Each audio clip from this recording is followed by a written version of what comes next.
Boa noite, pessoal.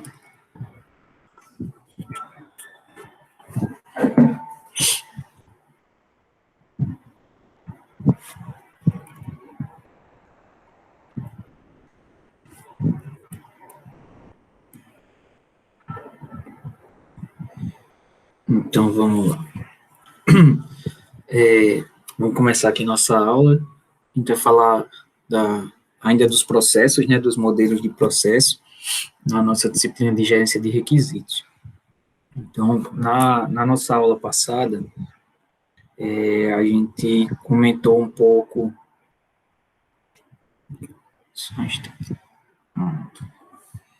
Então, na aula passada, nós comentamos um pouco sobre os modelos de processo. Deixa eu só passar aqui para a gente relembrar. Então, a gente falou, né, nas primeiras aulas, a gente falou da crise do software, das ferramentas case surgiram na década de 70, na década de 80, os avanços das ferramentas de modelagem, né, na década de 90, e dos métodos ágeis, que são as metodologias de desenvolvimento de software mais utilizadas nos dias atuais. A gente vai passar um pouquinho por elas na nossa disciplina.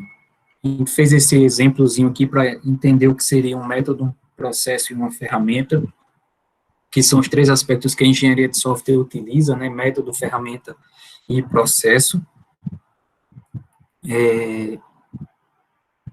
Nós vimos as etapas básicas aqui que todo modelo de processo tem, né? Então, a gente viu que todo modelo de processo tem especificação de requisitos, tem projeto e implementação, verificação e validação, e evolução do software. Então, essas são as etapas que todo modelo de processo deve ter. A gente viu que um processo é um conjunto de etapas, a gente pode adaptar essas etapas para o nosso processo. Então, se a gente quisesse montar um processo de desenvolvimento, a gente poderia adaptar as etapas, mas provavelmente a gente teria essas 4 etapas aqui no nosso processo. Nós começamos fazendo o estudo de viabilidade. Os meninos apresentaram um estudo de viabilidade para uma ferramenta que ia tratar do problema da dengue. Então, no estudo de viabilidade, deixa eu só passar aqui rapidinho, já volto para lá. Aqui. Então, no estudo de viabilidade, os meninos identificaram uns concorrentes para a solução dele, então eles verificaram se existia uma solução parecida, eles informaram quais eram as tecnologias que iriam utilizar, quantas pessoas iam estar envolvidas no projeto, quanto tempo eles demorariam para desenvolver o projeto, quanto iria custar. Então, eles passaram por algumas etapas do estudo de viabilidade. Eles informaram as principais funcionalidades, que seria a definição e especificação dos requisitos. Então, eles definiram quais seriam os requisitos, quais seriam as principais funcionalidades, e escreveram essas principais funcionalidades, que é a especificação de requisitos. Por fim, eles criaram uma tela, a tela inicial da aplicação deles, um protótipo, e eles fizeram a validação do requisito junto ao cliente, que nesse caso, eu era o cliente do sistema deles. Então, a gente fez essa atividade prática lá no fim da aula passada, para simular esse processo de estudo de viabilidade. Então, só para a gente relembrar aqui,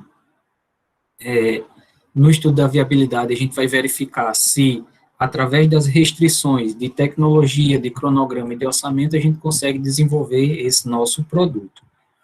Então, às vezes, a tecnologia ela é muito avançada, não é possível fazer, não tem essa tecnologia para desenvolver tal recurso, ou, às vezes, o cronograma é muito curto para que se desenvolva aquilo que que o cliente solicita, ou, às vezes, até o orçamento do cliente ele é muito pequeno para o cronograma, a tecnologia e a demanda que ele exige. Então, é necessário fazer um estudo de viabilidade. A segunda etapa, nós vimos, é a análise de requisitos.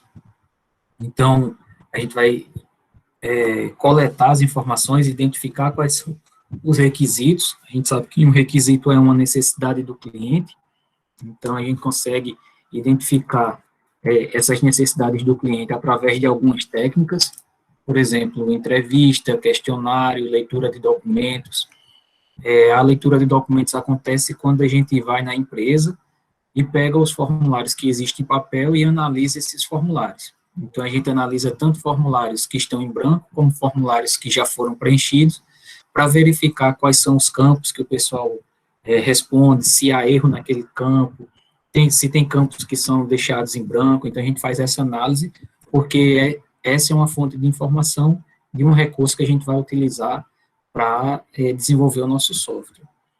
Nós podemos fazer observações. Observação acontece quando a gente vai lá no ambiente do cliente, na empresa do cliente, fica prestando atenção como que eles trabalham, qual é o fluxo de informação, porque tudo isso também vai estar no nosso sistema. Então, pode acontecer também etnografia. Etnografia é um pouco de entrevista com um pouco de observação, às vezes também leitura de documento. Então, é uma técnica bem completa para fazer a análise das necessidades do cliente. Pode acontecer um workshop de requisitos, que é quando as pessoas vão se reunir, as pessoas que vão trabalhar no sistema ou que vão utilizar esse sistema, são chamadas de stakeholders. Essas pessoas, elas fazem uma reunião chamada de workshop de requisitos. Então, elas vão apresentar as principais funcionalidades e essas funcionalidades vão ser discutidas. Através dessa questão da discussão é que se chega às funcionalidades que o sistema deve ter. Essa daqui a gente vai usar na nossa disciplina, os cenários de caso de uso. Então, a gente consegue representar os atores e as ações que os usuários, né, os atores vão fazer no sistema, e a prototipação que a gente fez também nessa nosso exemplo da análise de viabilidade, do estudo de viabilidade, quando a gente fez uma simulação de uma tela da aplicação dos meninos lá que eles desenvolveram. Então, na análise de requisitos, a gente deriva, né, identifica os requisitos do sistema. Para isso, a gente vai fazer através de várias técnicas, como observação e entrevista. Depois disso, a gente vai especificar os requisitos, que é escrever esses requisitos, documentar, utilizando uma determinada linguagem. Pode ser a linguagem natural, como a gente já escreve normalmente, ou pode ser uma técnica, como essa técnica aqui de cenário de caso de uso, como prototipagem. Então, a técnica a gente escolhe na hora de especificar. Então, a gente vai traduzir os requisitos que a gente obteve em um documento, depois vai classificar esses requisitos para que eles possam ser implementados. A terceira etapa é a validação dos requisitos. Então, o cliente, a pessoa que contratou você para desenvolver esse software, ele vai avaliar o documento de requisitos e vai verificar se as funcionalidades elas estão bem, foram bem entendidas. Então, eles vão identificar em relação à consistência e à completude, ver se aquilo que está escrito lá está completo e está consistente e representa realmente o que acontece no mundo real. E depois dessa validação, a gente parte para o projeto de implementação. Então, vai começar a transformar tudo isso aqui, que começou da ideia do cliente, passou através da especificação de requisitos para um documento, foi validado, foi aprovado pelo cliente e agora passa a ser um projeto de software. Então, aqui a gente já começa a falar nas questões relacionadas à implementação. A gente vai falar de linguagem de programação, de banco de dados, se vai ser um sistema web, se vai ser mobile, se vai ser desktop, se vai ser para iOS, qual é a linguagem de programação que a gente vai usar, qual é o tipo de banco de dados. Então, tudo isso fica nessa etapa de projeto e implementação. Tem 3 etapas, a etapa de projeto, o projeto da arquitetura do software, que é como o software ele vai funcionar. Por exemplo, se vocês forem usar um sistema web, a arquitetura é a arquitetura de 3 camadas, isso aí vocês vão ver mais à frente. Então, como é que funciona a arquitetura de 3 camadas? Você tem um servidor e acessa o site desse servidor. Então, faz uma solicitação para o servidor retorna aquela página que você está buscando. Então, mais ou menos assim que funciona a arquitetura em 3 camadas. Vocês vão ver mais à frente no curso de vocês. Tem o projeto detalhado, que aqui a gente já vai falar em linguagem mais para programação, então a gente vai falar da linguagem de modelagem UML e os seus vários diagramas, e depois parte para a implementação em si do código. No projeto arquitetural, a gente define a estrutura do software, a interface, as estruturas de dados. No projeto detalhado, como que vai funcionar cada um desses módulos, e na implementação a gente vai transformar todo esse projeto em uma linguagem de programação. Por fim, a última etapa é a etapa de teste, chamada de verificação e validação. Então, aqui na engenharia de software, verificação é diferente de validação. Então, como vocês podem ver a definição de verificação e validação, verificação, construímos o sistema corretamente, validação, construímos o sistema correto. Queria que vocês me falassem aí no chat, ou pode abrir o microfone quem quiser, o que é que seria, como é que vocês entendem a diferença entre verificação e validação? O que é que seria verificação e o que é que seria validação?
Verificação é ver se o código está escrito sem erros. Beleza. Perfeito, Silas. E validação é se foi feito o código que o cliente queria, né? Se a solução foi implementada da forma que o cliente espera. Então, vamos lá. Beleza, é justamente isso. Então, por isso que a gente não fala só de teste de software, porque o teste está preocupado com o código, inspeção de código, análise estática, então são técnicas para testar o código. Já a validação, ele está mais preocupado com o ponto de vista do cliente, se o cliente está satisfeito com o meu software, se o software representa aquilo que o cliente espera, se as funcionalidades estão bem implementadas. Então, a gente analisa esses dois pontos de vista, como o Silas falou, se o código está correto e se está de acordo com o que o cliente espera. Beleza, então tem diversos tipos de teste, a gente vai comentar sobre eles mais à frente também, mas só para exemplificar. Tem o teste unitário, que ele garante que um componente funciona, ele vai analisar o menor componente possível e ver se esse componente funciona. Nas linguagens de programação Java, dá para usar uma ferramenta automática chamada de JUnit, dá para testar um método, quem já viu a disciplina de Java, ou já leu alguma coisa relacionada a Java, sabe que um método é uma função, né, uma propriedade daquela classe que é executada, e a gente consegue testar um método, ver se as entradas estão funcionando e tem saídas corretas. Então, a gente pode fazer isso e testar se um componente funciona, que é o chamado de teste unitário. A gente pode fazer um teste de integração. Cada componente desse é desenvolvido separadamente e depois a gente tem que garantir que esses dois componentes eles funcionam juntos. Então, a gente chama de teste de integração. E o teste de aceitação, que ocorre quando a gente verifica, né, se o nosso cliente, a gente valida se o nosso cliente aceita aquele teste, aquele software, né, se o software está de acordo com o que o cliente deseja. Então, isso aqui são alguns exemplos de testes que podem ser feitos na etapa de verificação e validação. A última etapa é a etapa de evolução ou manutenção. Então, a gente já viu que isso aqui acontece para todo software, nenhum software existe sem evolução ou manutenção. É quando a gente precisa adicionar uma nova funcionalidade, fazer uma correção, lançar uma nova versão desse sistema, então isso vai sempre acontecer. Então, o software, ele sempre vai mudar. E aí, como as necessidades dos clientes mudam, né, os requisitos dos clientes mudam, o software também deve acompanhar essas mudanças. Então, é uma etapa do ciclo de vida de qualquer processo de software, a evolução ou manutenção também, que é justamente essa questão de melhorar e adicionar novas funcionalidades e novos recursos para o nosso sistema que está sendo desenvolvido. Então, pode ser por correção, por mudança no requisito ou melhoria de funcionalidade já existente. Então, só para resumir, como é que é o processo de evolução? Os requisitos, né, são definidos na etapa inicial, a gente vai verificar quais são os sistemas existentes, é aquele estudo da viabilidade, a gente pode propor mudança no sistema que a gente está desenvolvendo, vai modificar os sistemas, esse sistema gera um novo sistema, e aí a gente vai sempre melhorando, porque é isso que acontece. Geralmente o cliente, ele vê um software semelhante ao dele, e pede para adicionar uma determinada funcionalidade que o seu concorrente tem. Geralmente é assim que acontece, e esse ciclo, ele permanece até que o software ele fique em funcionamento. Então, no processo de desenvolvimento de software, essas etapas, essas atividades, elas são bem definidas, com responsáveis definidos também, com artefato de entrada e saída, com dependência entre as mesmas, com ordem de execução e com um modelo de ciclo de vida. Então, todos esses pontos aqui, eles são pontos de sucesso. Na época da crise do software, não existia essas etapas de planejamento. Por isso que os softwares eles tinham tantos problemas. Eles falhavam, eles eram entregues fora do prazo, o orçamento extrapolava, né, não ficava de acordo com aquilo que foi planejado, e isso fazia com que a indústria de software tivesse uma visão bem prejudicada, já que ela não conseguia cumprir com as suas metas, com seus prazos. Então, essas estratégias de seguir um modelo de ciclo de vida do software, de seguir um processo de desenvolvimento, faz com que a gente tenha uma boa possibilidade de não ter problemas quando desenvolve um sistema. Beleza, isso aqui é o exercício que a gente fez lá no fim da aula passada. Antes de avançar, eu queria ouvir as dúvidas de vocês.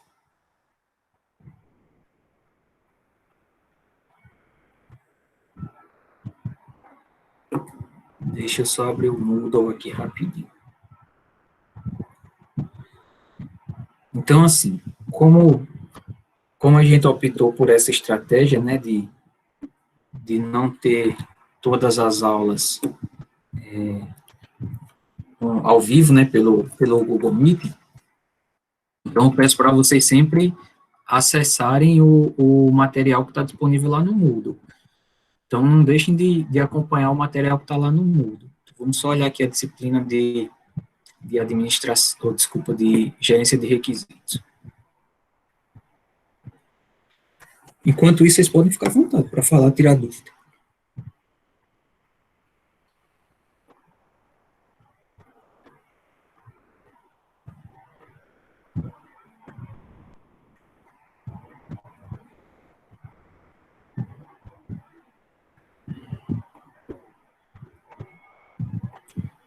Deixa eu só mudar aqui a apresentação para a tela toda para vocês conseguirem ver.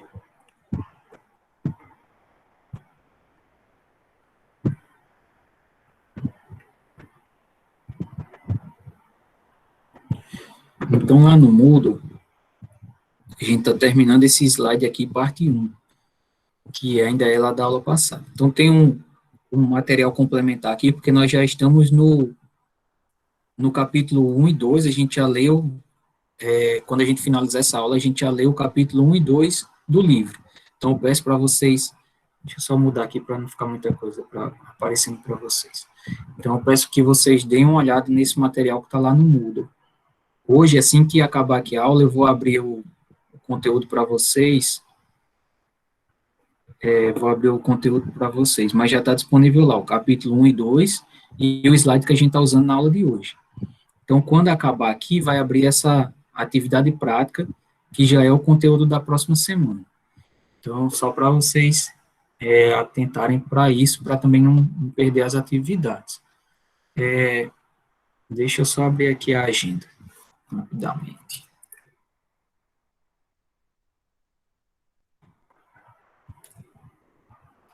Então, os nossos horários de aula, né, o nosso horário de aula Ao vivo é toda sexta-feira, no horário de 7 a 8h30. E nós temos, a nossa disciplina tem aula segunda e sexta, né? Então, assim, para facilitar para vocês, para ter o fim de semana, assim, sempre a gente vai ter uma atividade, por exemplo, começou na sexta, essa atividade vai ser entregue, sei lá, segunda-feira, para que vocês tenham a semana toda para fazer isso, de uma sexta para outra, de uma segunda para outra, então sempre para vocês terem um fim de semana para tentar realizar as tarefas.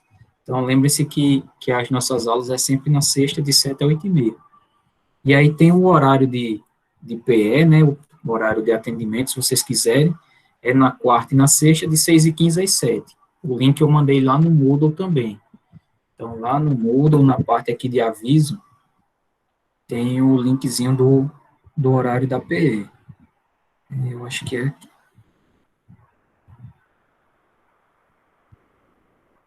Então, tem um link aqui, ó, da sala da PE. É o mesmo link para todo o semestre, assim como o link da sala é o mesmo para todo o semestre. Então, beleza. Depois dessa explicação aí, vamos voltar lá para o nosso slide.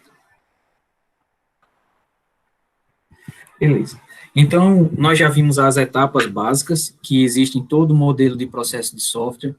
As etapas básicas que nós mencionamos começa a partir do estudo da viabilidade, né? Então, a gente começa com a especificação, projeto, implementação, verificação e validação e evolução do software. Então, todo o processo de software deve possuir essas etapas.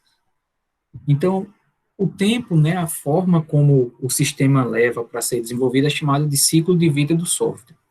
Então, o ciclo de vida vai desde a sua concepção até a finalização do sistema, desde os requisitos até a evolução e manutenção. Então, o ciclo do software é algo que vai atuar enquanto esse sistema estiver em funcionamento. Então, aqui tem duas representações de um modelo chamado de modelo cascata. Vocês já devem ter ouvido falar, o modelo de desenvolvimento de software em cascata. Então, como é que ele funciona?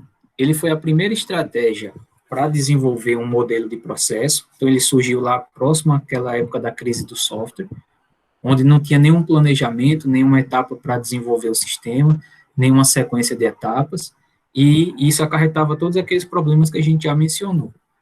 Então, aqui é a representação do modelo em cascata. Por que ele tem esse nome? Porque uma etapa é sequencial à outra, então como se fosse uma queda d'água, uma cascata. Então, a primeira etapa é a etapa de requisitos. Então, aqui tem o nome de requerimento, aqui tem a etapa de definição de requisitos. As duas etapas são semelhantes, o que difere é o nome, porque aqui tem dois autores diferentes. Mas a gente precisa entender, ao invés de entender o nome, o que é que representa cada uma dessas etapas.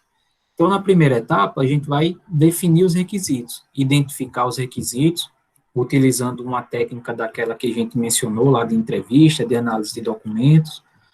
A gente vai fazer a análise, né, que é a especificação dos nossos requisitos em um documento, vai planejar aqui o projeto, como é que esses requisitos vão se transformar em código. A próxima etapa, a gente vai partir para a implementação, que é transformar o projeto em código, e esse código num produto. Em seguida, a gente tem que ter as etapas de teste, né, de verificação e validação, e, por fim, a etapa de evolução e manutenção. Então, aqui, nessas etapas do modelo cascata, nós temos todas as ações principais, as atividades principais daquele modelo de processo que a gente viu como um modelo de processo básico. Então, o ciclo de vida em cascata foi essa primeira iniciativa em se ter um modelo de processo, e a representação dele é essa daqui. Então, deixa eu só voltar aqui. Um modelo de processo, né, como a gente já comentou, nós temos os processos de software, e nós temos uma representação desse processo de software que é chamado de modelo. Então, o modelo é uma representação daquele processo que está sendo seguido, né, o conjunto de etapas que está sendo seguido. Aí, beleza. Então, cada modelo, existem vários modelos de processo, o modelo de cascata é um deles. A gente pode adaptar esses modelos, a gente pode usar mais de um modelo dentro do mesmo processo de desenvolvimento de software. Então, deixa eu só avançar aqui, depois a gente vê essa questãozinha. Então, o modelo de processo é uma representação simplificada de um processo de software, tem um conjunto de etapas bem definidos. Então, aqui tem alguns modelos que nós vamos ver, o modelo de cascata, o modelo iterativo, o modelo evolucionário. Nós só não vamos mencionar esse modelo baseado em componentes, mas como é que ele funciona? Ele já tem vários componentes que já foram desenvolvidos anteriormente, e a gente consegue reutilizar esses componentes aqui, como se fosse um adaptador de tomada, aqueles adaptadores que a gente coloca na tomada. Então, a gente já pega aquilo pronto e conecta com outros componentes de software, e a gente consegue ter um sistema sendo desenvolvido de maneira mais rápida. Então, esse aqui é o único que a gente não vai entrar em detalhes na nossa disciplina. Beleza. Então, o modelo de processo de software, né, ele tem um conjunto de tarefas, tem umas entradas e saídas para cada tarefa, tem pré-condições e pós-condições. O que é isso? São coisas que a gente precisa ter antes de realizar a tarefa e coisas que a gente espera que seja o resultado dessa execução dessa tarefa. E tem a sequência e o fluxo dessas tarefas. Como a gente viu lá naquela... Deixa eu só avançar aqui um pouco, já volto. Como a gente viu lá naquela imagem, nós temos aqui as atividades, comunicação, planejamento, modelagem, construção e implantação, e nós temos o que é feito dentro de cada uma dessas atividades. Por exemplo, na etapa de comunicação, é feita a iniciação do projeto, o levantamento de requisitos. Na etapa de planejamento, é feita a estimativa, o cronograma e o acompanhamento dessas etapas. Na etapa de modelagem, é feita a análise e o projeto do software. Na etapa de construção, é feita a codificação e os testes. Na etapa de implantação, a entrega, a manutenção e o feedback do cliente sobre esse software. Então, aqui a gente sempre tem as etapas, elas são sequenciais. Primeiro a gente faz a comunicação, depois o planejamento, depois a modelagem, depois a construção e, por fim, a implantação. Então, a gente segue bem à risca o que tem aqui, um conjunto de tarefas que precisam ser executadas, entradas e saídas de cada tarefa, sequência e fluxo de tarefas. Então, o cascata, por conter todos esses pontos, ele é considerado um modelo de processo. O primeiro modelo de processo, vamos dizer assim, que é o que vocês utilizam na disciplina de algoritmos, é chamada de código de correção. Então, vocês nem sabiam que utilizavam um modelo de processo. Como é que funciona esse modelo código de correção? Vocês têm lá um problema que o professor passa na disciplina de algoritmos, vocês vão, constroem o código, compila esse código, né, executa o código, se tem algum problema, vocês vão verificar onde acontece o erro, que é a depuração, vista onde está o erro, vocês corrigem o código, executa novamente, se tiver um erro, né, vocês vão lá e vão procurar onde esse erro está, e faz esse ciclo aqui várias e várias vezes. Se não tem um erro, né, se não tem problema de compilação, você vai lá e entrega o exercício para o professor. Acho que esse teste de unidade não chega nem a ser feito. Então, se a gente colocar os pontos como apenas essa parte aqui que está em azul, isso aqui vocês fazem muito lá na disciplina de algoritmos. Pega o enunciado do problema, constrói uma solução, executa, caso tenha um erro, corrige, executa de novo, e assim fica no ciclo até solucionar o problema. Então, quando um problema é detectado, o código é modificado para corrigir aquele problema, né? E aí o código ele é entregue. Então, por que isso aqui não é o adequado? Porque a gente perde muito tempo realizando essas tarefas aqui. Então, nesse caso, ele funciona para uma pessoa, uma única pessoa trabalhando no software, executando uma tarefa específica. Mas no desenvolvimento de software, a gente tem várias pessoas trabalhando ao mesmo tempo em várias partes separadas do código. Então, é impossível que esse modelo de código de correção aqui, ele funcione num sistema, num ambiente de desenvolvimento real. Então, ele não funciona. Por quê? Porque não tem o enunciado do problema, a especificação, a gente não sabe o que é que vai ser desenvolvido, quais são as próximas funcionalidades que vão ser desenvolvidas, a gente não consegue fazer testes, porque a gente não tem um planejamento, não tem um conjunto de etapas. Então, esse aqui é um modelo que não é o adequado, porque há vários problemas relacionados a esse tipo de modelo de processo. Mas esse modelo, mesmo com todos esses problemas, ele atendeu um grande número de projetos. Então, no início, era assim que os softwares eram desenvolvidos antes da criação dos modelos de processo. O primeiro modelo que a gente vai comentar é o modelo de processo em cascata. Deixa eu ver se vocês têm alguma dúvida até aqui.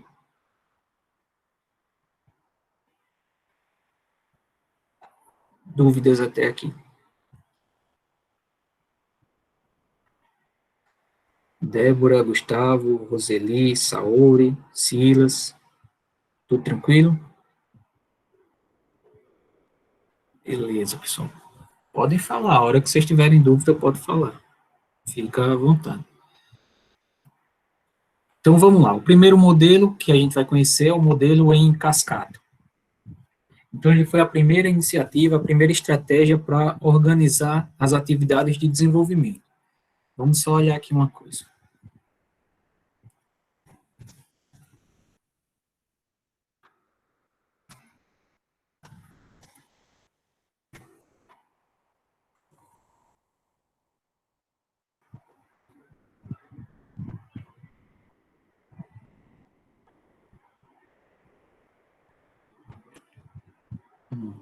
Aqui.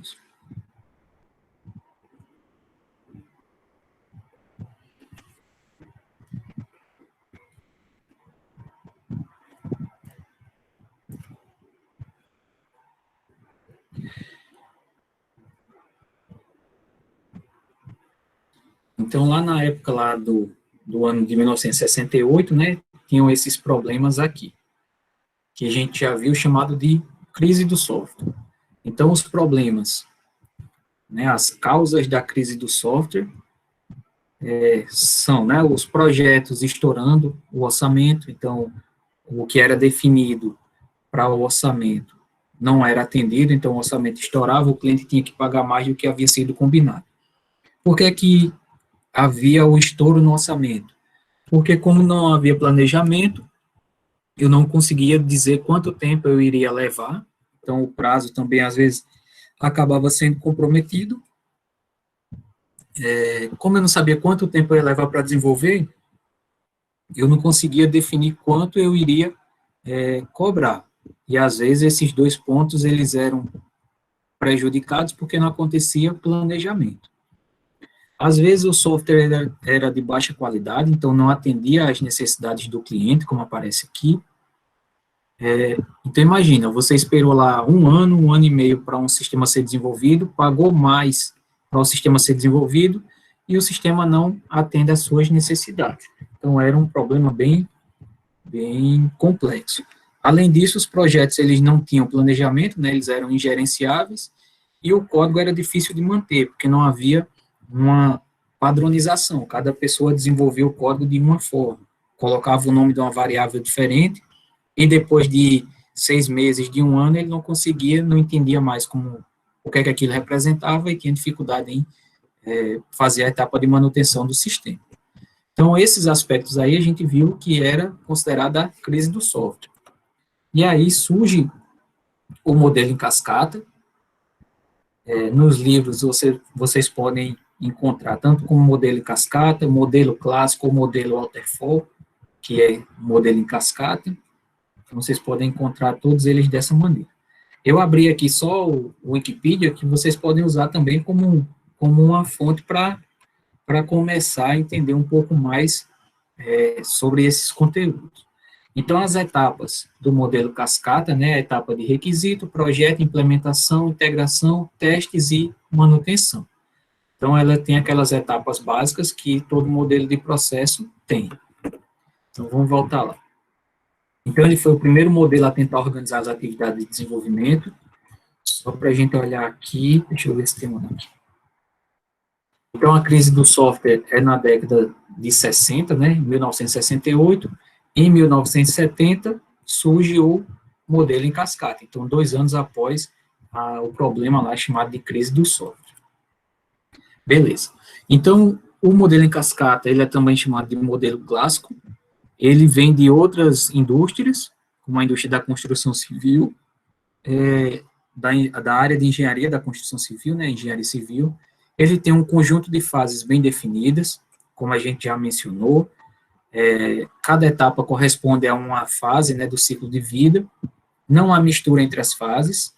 Então, a gente só começa uma etapa quando finaliza a anterior. Isso é uma vantagem, porque a gente tem coisas bem definidas, então a gente não tem problemas no desenvolvimento. Ao final de cada fase, a gente tem um produto que é desenvolvido, e esse produto ele serve de entrada, de artefato de entrada para a próxima etapa. Então, ao final de cada fase, um ou mais documentos devem ser aprovados pela equipe de desenvolvimento antes de ser utilizado na próxima etapa. Então, a gente já mencionou essas etapas aqui. Então, como é que funcionaria? Eu começaria aqui na etapa de comunicação, faria tudo aqui da etapa de comunicação. Depois que a etapa de comunicação estivesse concluída, eu passaria para a etapa de planejamento. Então, quando eu fizesse todas essas etapas, essas atividades aqui da etapa de planejamento, quando ela tivesse concluída, eu faria a etapa de modelagem. Depois que tudo foi concluído na de modelagem, eu faço a de construção. Depois que tudo está concluído, eu faço a de implantação. Então, isso aqui era o ciclo de vida de um modelo de processo em cascata.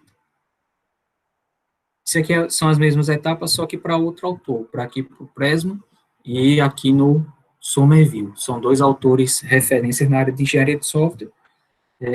Quando eles discutem os modelos de processo em cascata, eles têm apenas nomes diferentes, mas que representam as mesmas coisas.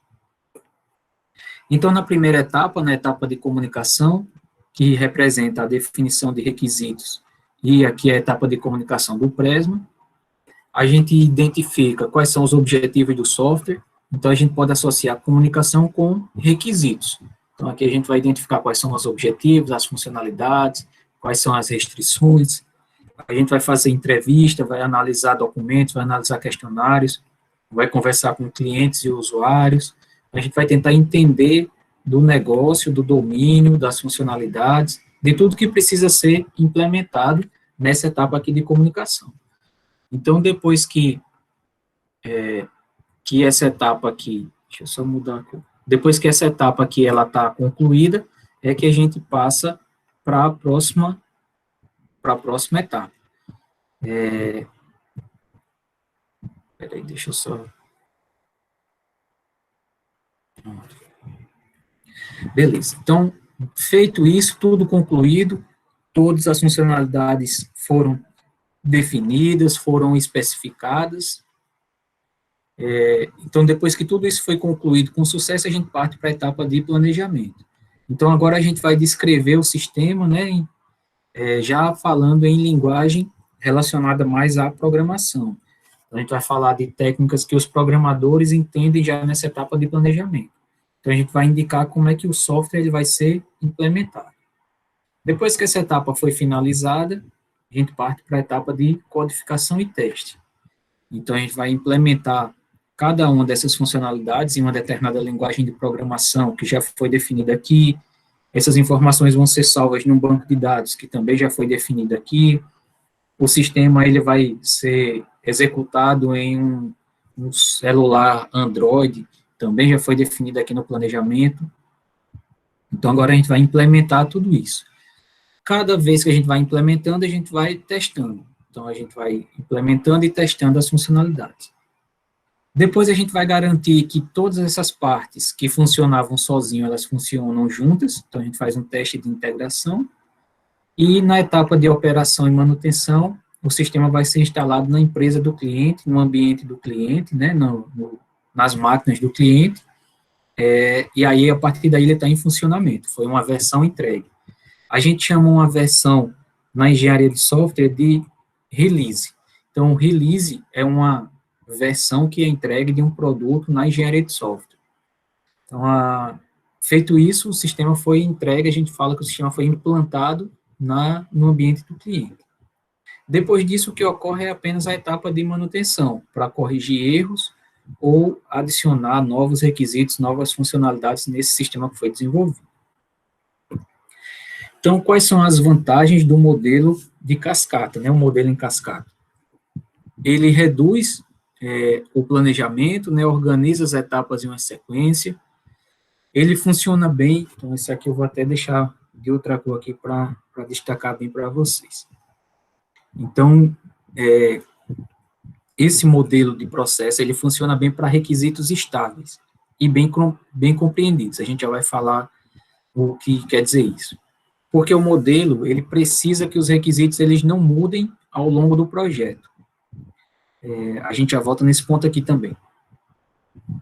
É fácil para aplicar em equipes inexperientes, como ele tem essas etapas bem definidas e a descrição do que cada etapa faz, então é fácil utilizar em pessoas que estão começando a desenvolver software. Ele tem uma documentação rígida para cada atividade, então tem dizendo o que é que vai ser, qual é a entrada e qual é a saída de cada uma dessas etapas, e você pode utilizar outros modelos, como a prototipação, para ajudar no desenvolvimento do modelo em cascata. Então, esses dois pontos aqui, eles também são pontos de atenção, e eles fazem com que o modelo cascata ele tenha alguns problemas.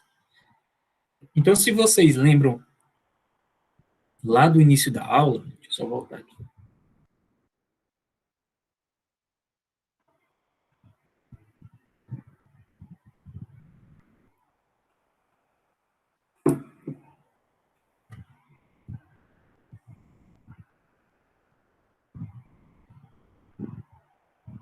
Acho que foi na aula passada. Acho que foi na aula passada.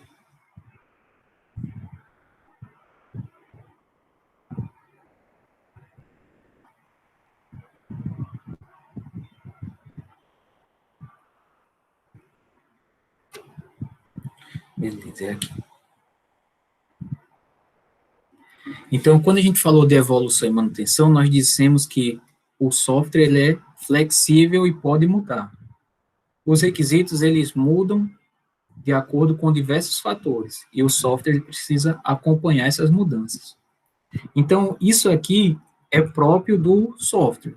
Vai acontecer sempre uma evolução, uma correção, uma melhoria, e o modelo cascata, ele não consegue atender a essa necessidade. Por quê? Porque os requisitos, eles precisam ser estáveis e bem compreendidos.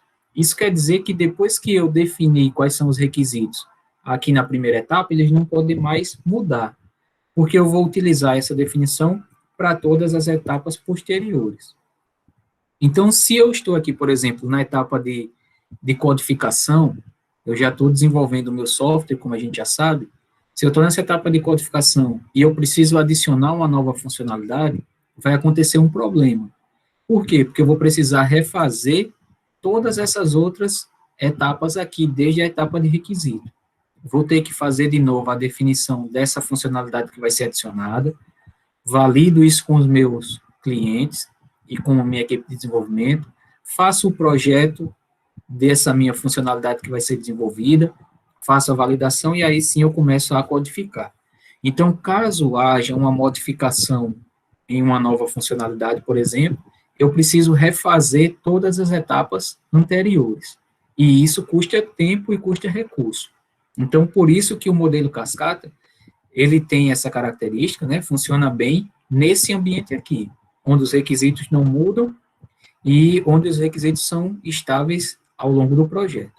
Então, o fato de ter um ambiente onde os requisitos eles mudam constantemente não é adequado, não é ideal utilizar o modelo em cascata. Então, o modelo em cascata, ele dificulta a resposta aos requisitos de mudança do cliente. Então, se o cliente quiser modificar algo durante o desenvolvimento do projeto, o modelo em cascata não é o mais ideal para ser utilizado. Justamente porque ele não consegue atender isso, a gente tem que refazer todas essas outras etapas. Antes de avançar aqui, dúvidas até aqui?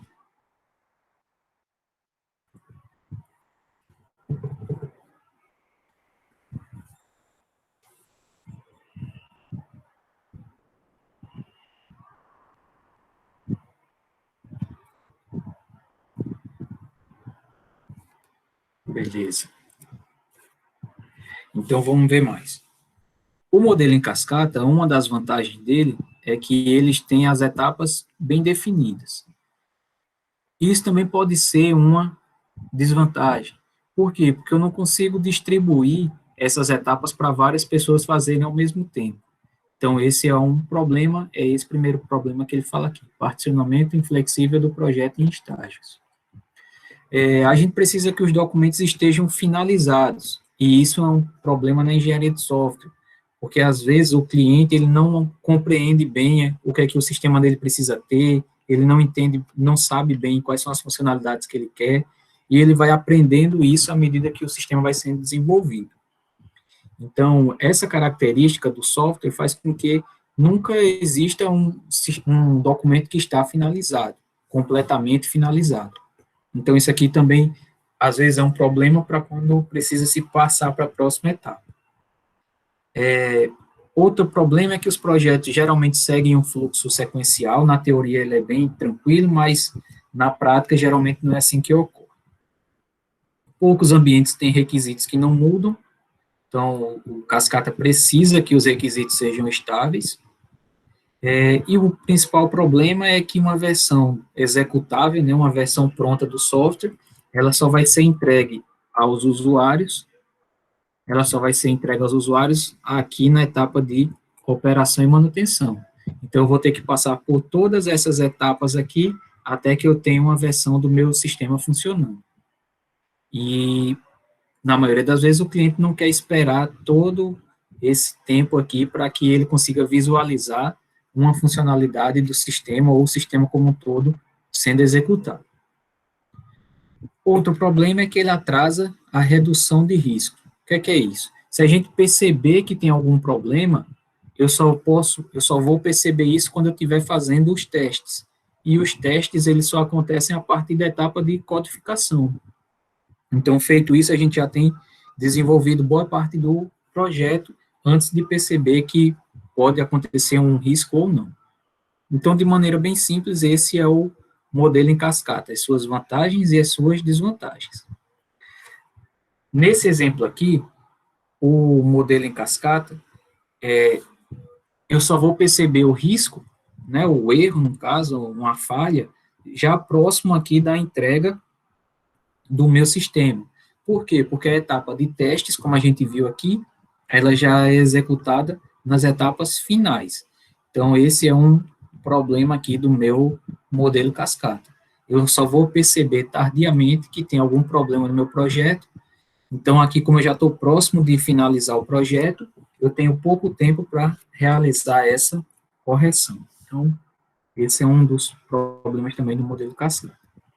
Então, a gente pode utilizar o modelo cascata quando os requisitos são bem compreendidos, quando há pouca probabilidade dos requisitos mudarem.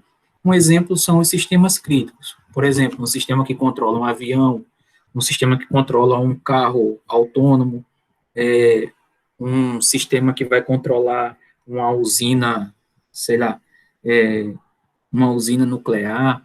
Então, todos esses sistemas onde o ambiente é bem desenvolvido, é bem compreendido e os requisitos é, são pouco instáveis, eles mudam um pouco, então a gente pode utilizar. Então, vamos ver aqui quais são exemplos de sistemas críticos.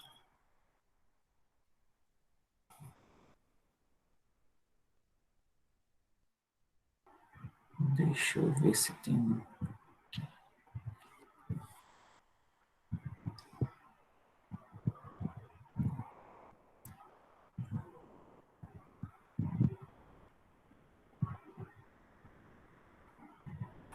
Aqui não tem exemplos.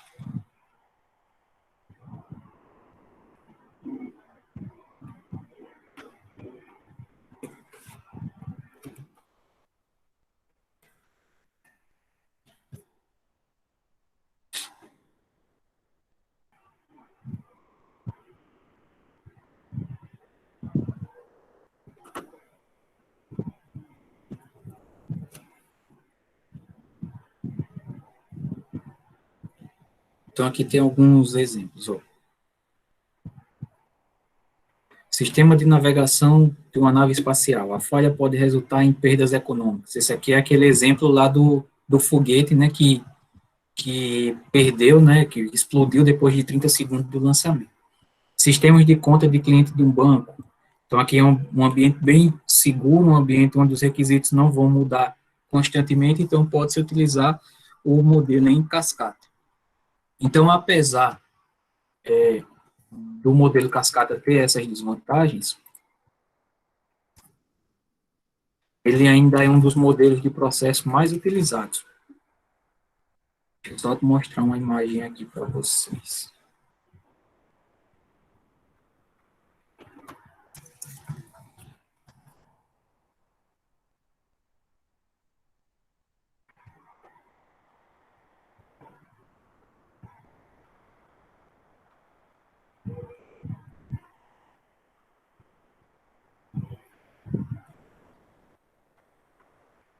Só um segundo.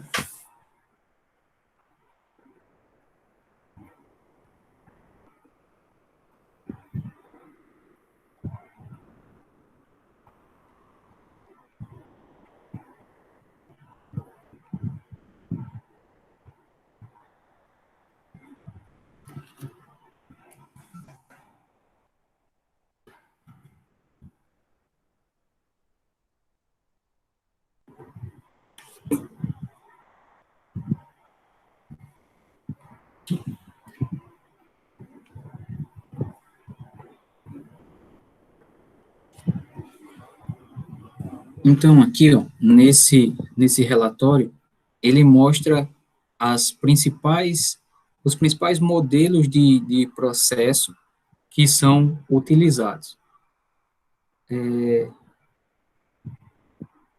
Mas aqui é só metodologia ágil. Não, beleza, nesse aqui não vai ter, não. Porque esse aqui são as metodologias ágeis mais utilizadas, mas deixa eu só abrir aqui. Só para eu mostrar para vocês que, apesar de todos esses problemas, mas ele ainda é muito utilizado na indústria de software hoje em dia. Deixa eu só ver se eu encontro esse slide aqui.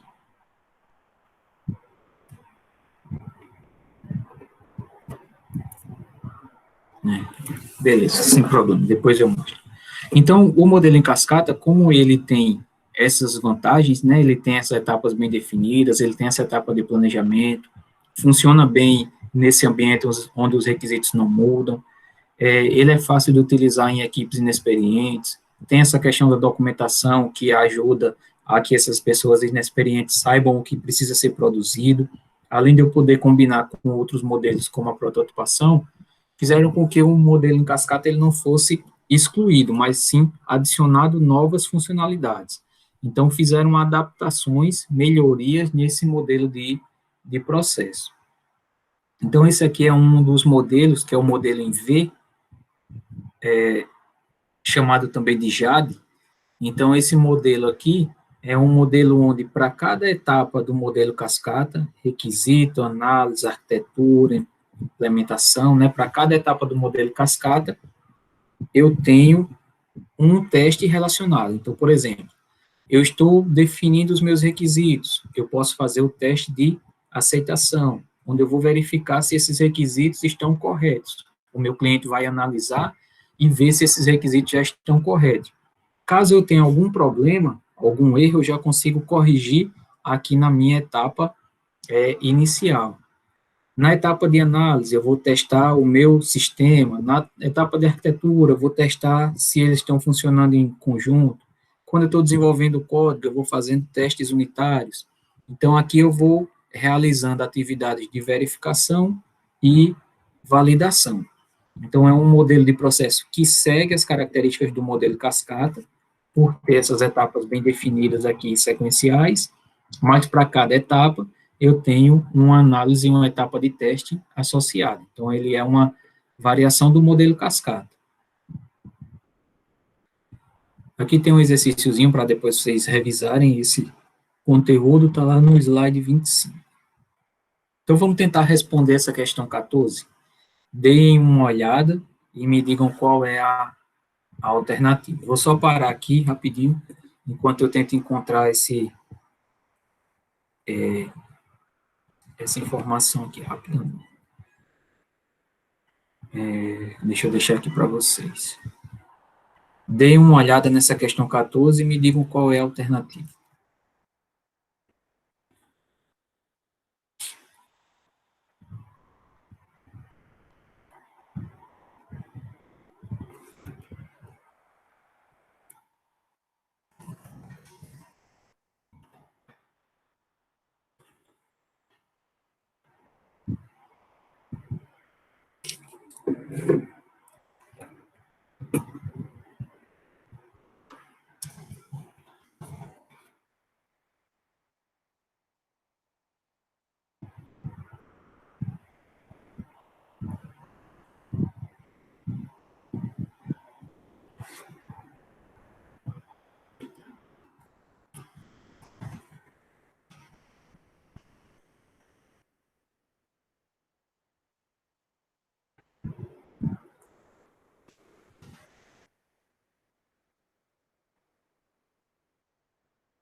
E aí, pessoal, qual a alternativa que vocês acham? A, B, C, D ou E?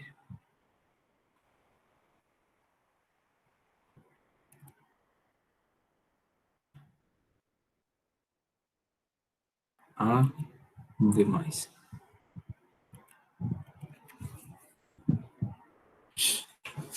O modelo de ciclo de vida em cascata. Letra A. Enfatiza a realização sequencial das atividades do desenvolvimento de um produto de software.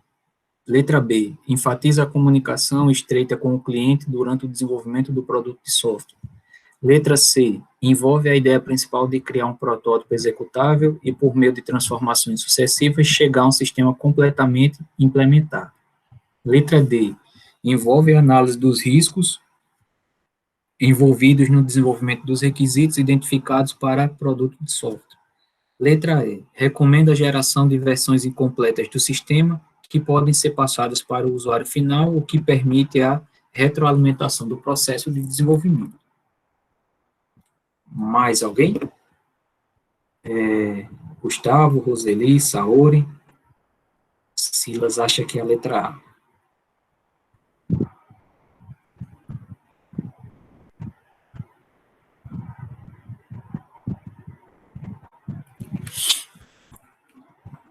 Então, vamos lá. Então, é a letra A, beleza. Por que é que não é a letra B? Porque no modelo cascata não existe essa comunicação estreita com o cliente. A gente interage com o cliente apenas na etapa inicial, que é a etapa de comunicação, de requisitos. Então, a gente interage com o cliente na etapa de requisitos e depois só vai falar com ele lá na entrega do software. Então, a gente não fala com ele durante o desenvolvimento do software. No modelo cascata, a gente não cria um protótipo executável. A versão executável do produto ela é criada apenas quando eu vou entregar o meu sistema, nas etapas finais de desenvolvimento. Esse modelo aqui, o modelo da letra C, é um modelo chamado de prototipação, onde eu crio um protótipo e a partir daí eu vou adicionando melhorias, que é essa etapa de transformações sucessivas, até chegar no sistema completamente implementado. Então, isso aqui seria um protótipo do tipo evolutivo ou exploratório. Então, é outro modelo de processo. Esse modelo de processo da letra B, ele parece muito com os métodos ágeis, onde uma das características do método ágil é ter essa comunicação constante com o cliente para validar as etapas, para verificar se está sendo desenvolvido da forma como ele espera. A letra D, ele fala, envolve análise dos riscos envolvidos no desenvolvimento dos requisitos. Esse aqui também é outro modelo de processo, chamado de modelo de processo em espiral. É um modelo que tem uma etapa de análise de riscos.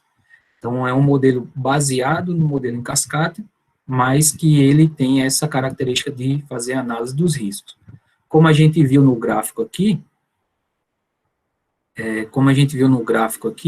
o modelo em cascata, a gente só analisa os riscos quando a gente já está finalizando o projeto. Isso é uma das desvantagens do modelo cascata. E a letra E recomenda a geração de versões incompletas do sistema que podem ser passadas para o usuário final. Isso aqui é outro modelo de processo chamado de iterativo e incremental. A gente vai ver esse modelo também. No modelo cascata, a gente não gera versão incompleta. A gente só gera o software pronto lá no final do processo de desenvolvimento. Então, por isso é a letra A, como o Silas mencionou. Então, aqui tem um exercíciozinho para vocês simularem um modelo cascata. Deem uma olhada nesse joguinho, o SRPG, bem interessantezinho de jogar. Então, na próxima aula, na segunda-feira, já vai estar disponível para vocês lá no Moodle os modelos evolucionário e iterativo. Então, leiam isso aqui, eu vou colocar também o capítulo do livro para vocês lerem sobre o modelo evolucionário e iterativo. Na sexta-feira, a gente tira dúvida e faz um resumo desses dois pontos aqui. Beleza? Agora eu quero ouvir vocês, para ver se vocês têm dúvidas. Beleza, Gustavo, é letra A mesmo.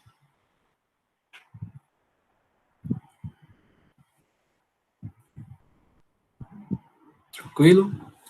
Beleza. Então, lá no Moodle, eu não coloquei ainda essa segunda parte aqui, mas eu vou abrir lá para vocês, vou colocar o capítulo do livro. Lembra que todo fim de slide sempre tem um exercíciozinho aqui para a gente fazer, então tentem responder essas questões para vocês fortalecerem o conteúdo, né, o aprendizado da aula. Então, na primeira aula também tinha, nessa daqui também tem alguns exercícios. Lembrem de fazer esse exercício, tem um videozinho explicando como é a funcionalidade desse jogo, e aqui o link para acessar o jogo. Aí vocês escolhem o controle de estoque para a loja de calçados, que é o modelo de processo mais adequado, é o cascata. Então, tentem realizar essa simulação só para a gente entender quais são as etapas, como que funciona. Então, é bem interessante utilizar esse joguinho. Então, se vocês tiverem dúvidas, estou à disposição.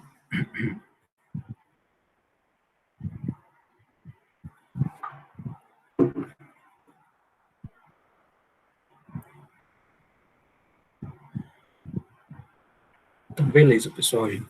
Obrigado aí pela presença. A gente finaliza a nossa aula de hoje. Lembrem de acessar o Moodle. Lá no Moodle está todo o material da disciplina, os materiais para a aula de segunda-feira. Lembra assim, que não tem aula online na segunda-feira, mas tem material e tem exercício lá no Moodle. A gente só não está fazendo tudo com aula pelo Google Meet, justamente por essa questão de não ter internet suficiente, né? O pessoal, às vezes, não tem acesso. Então, para evitar esse problema, a gente deixa o material disponível no Moodle. Então, vou parar aqui a gravação. Assim que o vídeo subir aqui no Drive, eu coloco lá no YouTube para facilitar